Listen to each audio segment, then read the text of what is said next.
Hey guys, I'm MrWaheedulHaque back on the video.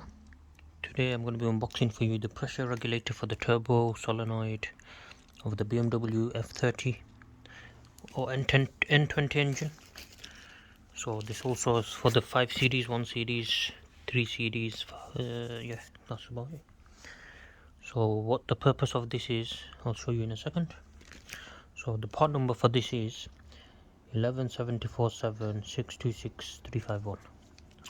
So this cost me £118 brand new. There was only 2 used ones on the internet, but I've already gone down the used route.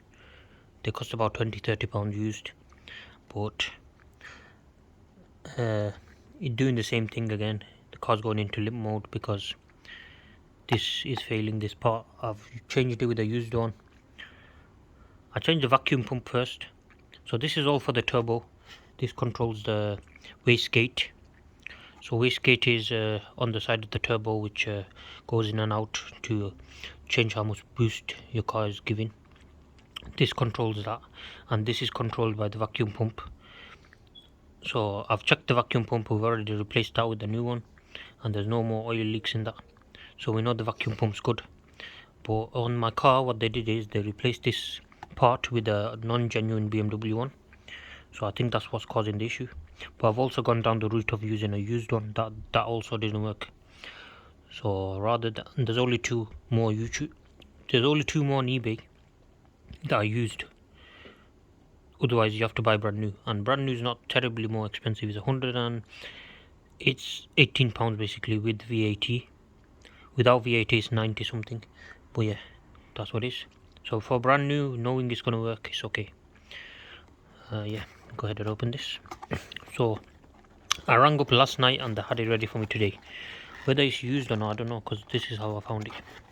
But I don't know. Hopefully it's not. It did say brand new, so hopefully it is brand new. Hopefully BMW is not trying to rob me. Okay, I'll show you how this works. It's a weird packaging, by the way. Paper packaging. Have you ever seen that before? Is that new? Yeah, it looks alright. So one thing you need to make sure is that ring is there, otherwise you'll be in trouble. Okay, so there's your part number. Let me try.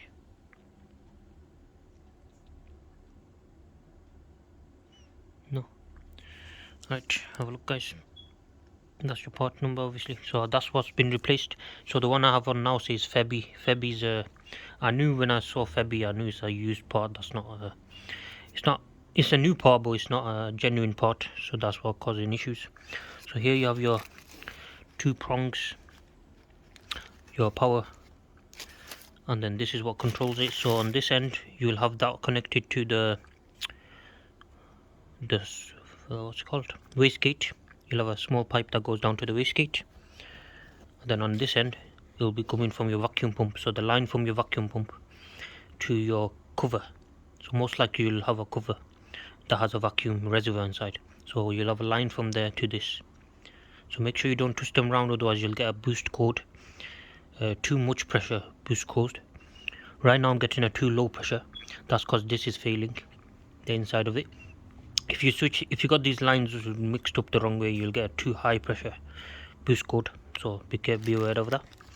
That's how you fix that. So the only job this does is basically when the vacuum fills up, when you put your foot down a bit more, it's asking for more vacuum, so it'll push it through there and open that wastegate. That's all the job does. Is a solenoid in there that opens and closes. That's it. Right guys, I shall go install this. It's only 2 screws. Can you see there? One there, and then that plug there. And hopefully all my problems will be fixed 9 months later of the car being broken. So yeah, thank you guys for watching. Please subscribe to my channel. See you guys next time. Goodbye.